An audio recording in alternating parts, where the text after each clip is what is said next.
S K Umesh, ನಿವೃತ್ತ S P. ನಾವು ಈಗ ನಮ್ಮ ಸ್ಟುಡಿಯೋಲಿ ಇವತ್ತು ಡಿಸ್ಟಿಂಗ್ವಿಶ್ ಪ್ಯಾನಲಿಸ್ಟ್ ಇದ್ದಾರೆ. ಎಲ್ಲರೂ ಮಾತಾಡಬೇಕು, ಎಲ್ರಿಗೂ ಮಾತಾಡೋಕೆ ಬಿಡಬೇಕು, ಎಲ್ಲರೂ ಕೇಳಿಸ್ಕೋಬೇಕು. ಸಂತೆ ಥರ ಬೇಡ ಇಲ್ಲಿ ಚರ್ಚೆ. ಇವತ್ತು ಅಬ್ದುಲ್ ರಜಾಕ್ ಅವ್ರು ಬರ್ತಿದ್ದಾರೆ. ಅವ್ರು ಬಂದಿದ ತಕ್ಷಣ ಅವ್ರಿಗೂ ಹೇಳ್ತೀನಿ ಇನ್ನೊಂದ್ಸಲ. ಎಸ್ ಕೆ ಉಮೇಶ್ ಅವರೇ, ಮೊದಲನೇ ಪ್ರಶ್ನೆ ನಿಮಗೆ. ಈಗ ನೋಡಿ, ಇವತ್ತು ಹುಬ್ಳಿಯಲ್ಲಿ ಕಾರ್ ಸೇವಕ್ ಅರೆಸ್ಟ್ ಆಗ್ತಾರೆ.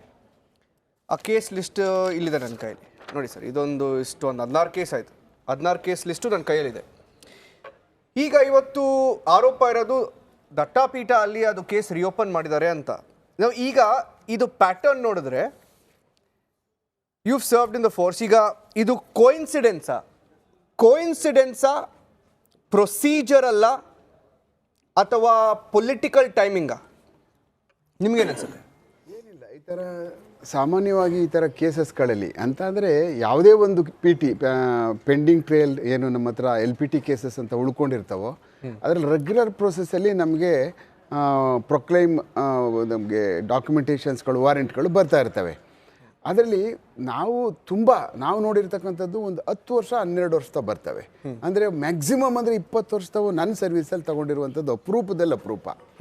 ಒಂದು ವೇಳೆ ನಾನೇನಾದರೂ ಅಕಸ್ಮಾತು ಅದರ ಬಗ್ಗೆ ಮಾಹಿತಿ ಇದ್ದು, ನಾನು ಆ ಕೇಸ್ಗಳ ಬಗ್ಗೆ ತಿಳ್ಕೊಂಡಿದ್ದು, ಆ ಕೇಸ್ಗಳಲ್ಲಿ ಏನೇನಾಗಿದೆ ಅಂತೇಳಿ ಅಂತ ಏನಾದರೂ ನಾನು ವಾಪಸ್ ತಗೊಂಡಾದ್ಮೇಲೆ ಆ ಟ್ರಯಲ್ ನಡೆಯುವಂಥ ಸಮಯದಲ್ಲಿ ಯಾರ್ಯಾರು ಹೋಗಿದ್ದಾರೆ, ಯಾರ್ಯಾರು ಹೋಗಲಿಲ್ಲ, ಆ ಕೇಸಸ್ಗಳು ಏನಾಗಿದ್ದಾವೆ, ಕೋರ್ಟ್ಗಳಲ್ಲಿ ಏನು ತೀರ್ಮಾನ ಆಗಿದ್ದಾವೆ ಅಂತೇಳಿ ನಾನೇ ಅದರ ಬೆನ್ನಿಂದ ಬಿದ್ದು ಅದನ್ನು ಏನು ಆ ಒಂದು ಪ್ರೊಕ್ಲಮೇಷನ್ನು ಮತ್ತು ವಾರೆಂಟ್ನ ಪಡ್ಕೊಂಡು ಬರುವಂಥದ್ದು ಒಂದಾಗಿರುತ್ತೆ.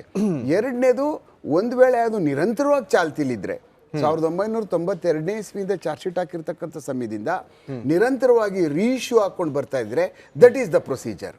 ಒಂದು ವೇಳೆ ಈಗ ಅಬ್ರಪ್ಟಾಗಿ ಹೋಗ್ಬಿಟ್ಟು ಅದನ್ನು ಎತ್ಕೊಂಡು ಬಂದಿರತಕ್ಕಂಥದ್ದು ಈಗ ಹುಡುಕಾಡ್ಕೊಂಡು ಎತ್ಕೊಂಡು ಬಂದಿರುವಂಥದ್ದು. ಇಲ್ಲಾಂದರೆ ಏನಾಗ್ತದೆ ಅಂದರೆ ರೊಟೀನ್ ಪ್ರೊಸೀಜರಲ್ಲಿ ರೊಟೀನಾಗಿ ಬರ್ತಾನೆ ಇರ್ತದೆ.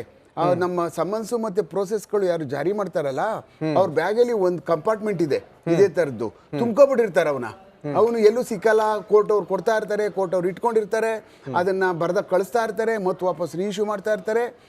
ಮುಗಿದೇ ಇಲ್ಲ ಯಾವುದೇ LPT ಕೇಸಸ್ ಆಲ್ವೇಸ್ ಜೀವಂತಾವು, ಯಾವಾಗ ಬೇಕಾದ್ರೆ. ಯಾಕೆಂದರೆ ಅರ್ಧ ಟ್ರಯಲ್ ಆಗಿರುತ್ತೆ. ಯಾರೋ ಒಂದಷ್ಟು ಜನ ಅಕ್ವಿಟ್ ಆಗಿಬಿಟ್ಟಿರ್ತಾರೆ, ಇನ್ನಷ್ಟು ಜನ ಅರೆಸ್ಟ್ ಆದವರು ಮತ್ತು ಅರೆಸ್ಟ್ ಆಗದೇ ಇರ್ತಕ್ಕಂಥವ್ರ ಮೇಲೆ ಚಾರ್ಜ್ ಆಗಿ ಫ್ರೇಮ್ ಆಗಿ ಹಾಗೆ ಉಳ್ಕೊಬಿಟ್ಟಿರುತ್ತೆ. ಮತ್ತೆ ಕೆಲವು ಜನ ಕೋರ್ಟ್ಗೆ ಹೋಗಿರೋದಿಲ್ಲ, ಚಾರ್ಜೇ ಫ್ರೇಮ್ ಆಗಿರೋದಿಲ್ಲ. Those cases are continuously as good as that is the live cases. ಈ ಥರದಾದಾಗ ಎರಡು ಪ್ರಮೇಯದಲ್ಲಿ ನಾನು ಏನು ಹೇಳಿದ್ನಲ್ಲ ಆ ಥರ ಆಗಿರೋಕ್ಕೆ ಸಾಧ್ಯತೆ ಇರ್ತದೆ.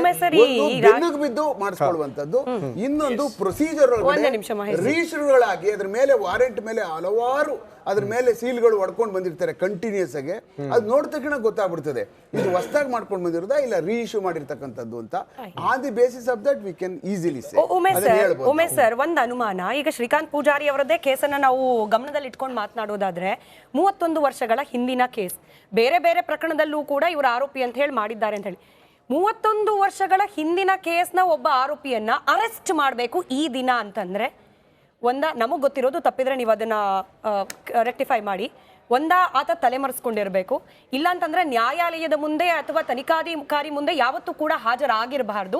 ಇಂಥ ಸಂದರ್ಭದಲ್ಲಿ ಮಾತ್ರ ತಕ್ಷಣಕ್ಕೆ ಅರೆಸ್ಟ್ ಮಾಡು, ಸಿಕ್ಕ ತಕ್ಷಣ ಕೋರ್ಟ್ ಮುಂದೆ ಪ್ರೊಡ್ಯೂಸ್ ಮಾಡು. ಇದನ್ನು ಹೊರತುಪಡಿಸಿ ಬೇರೆ ಏನಾದರೂ ಸಿಚುಯೇಷನ್ಗಳು ಬರ್ಬೋದು? ಪೊಲೀಸ್ ಸ್ಟೇಷನ್ ಅಲ್ಲಿ ಕೆಲಸ ಮಾಡುವಂಥ ಸಮಯದಲ್ಲಿ ಏನಾಗ್ತದೆ ಅಂತಂದ್ರೆ ವಿ ಆರ್ ಲೈಕ್ ಏನು ಸ್ನೇಕ್ ಸ್ಕಿನ್ ಇದ್ದಂಗೆ ನಾವು ಪೂರ್ಣ ಪ್ರಮಾಣದಲ್ಲಿ ಬದಲಾವಣೆ ಆಗ್ತಾ ಇರ್ತೀವಿ. ಪೊಲೀಸ್ ಸ್ಟೇಷನ್ನ ಸಿಬ್ಬಂದಿಗಳು, ಪೊಲೀಸ್ ಸ್ಟೇಷನ್ಲಿರ್ತಕ್ಕಂಥ ಅಧಿಕಾರಿಗಳು ಮಾಹಿತಿಗಳ ಕೊರತೆ ಆಗ್ತಾ ಹೋಗ್ತಾ ಇರ್ತದೆ. ಯಾಕೆಂದರೆ ಯಾರೂ ಪರ್ಮನೆಂಟಾಗಿ ಕೆಲಸ ಮಾಡ್ತಕ್ಕಂಥವ್ರು ಪೊಲೀಸ್ ಠಾಣೆಯಲ್ಲಿ ಇರುವುದಿಲ್ಲ.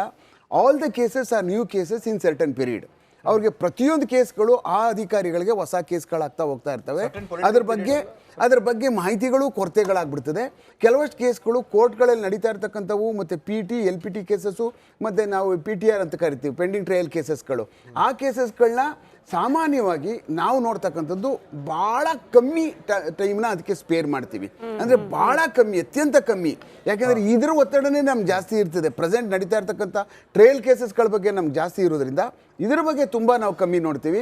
ಈ ಕೇಸಸ್ಗಳಲ್ಲಿ ಯಾಕೆ ತುಂಬ ಇದು 92ನೇ ಇಸ್ವಿ ಅಂದರೆ ಆಲ್ಮೋಸ್ಟ್ ನಾವು 90ನೇ ಇಸ್ವಿನಲ್ಲಿ ನಾವು ಈಗಂದ್ರೆ ಅಪರೂಪದಲ್ಲಿ ನಮ್ಗೆ ಈ ಥರ ನಮಗೆ ಬಂದೇ ಇಲ್ಲ. ಸಾಮಾನ್ಯವಾಗಿ 90ನೇ ಇಸ್ವಿಲಿ ನಾವೇ ಪೊಲೀಸಿಗೆ ರಿಟೈರ್ಡ್ ಆಗೋಗ್ಬಿಟ್ವಿ. 92ನೇ ಇಸ್ವಿ ಕೇಸು ಕಂಟಿನ್ಯೂಸ್ ಪ್ರೊಸೀಜರಲ್ಲಾಗೆ ಇಶ್ಯೂ ಆಗ್ತಾ ಇದೆಯಾ ಅಂತ ಅನ್ನುವಂಥದ್ದು ನನಗೆ ಡೌಟ್ ಇದೆ.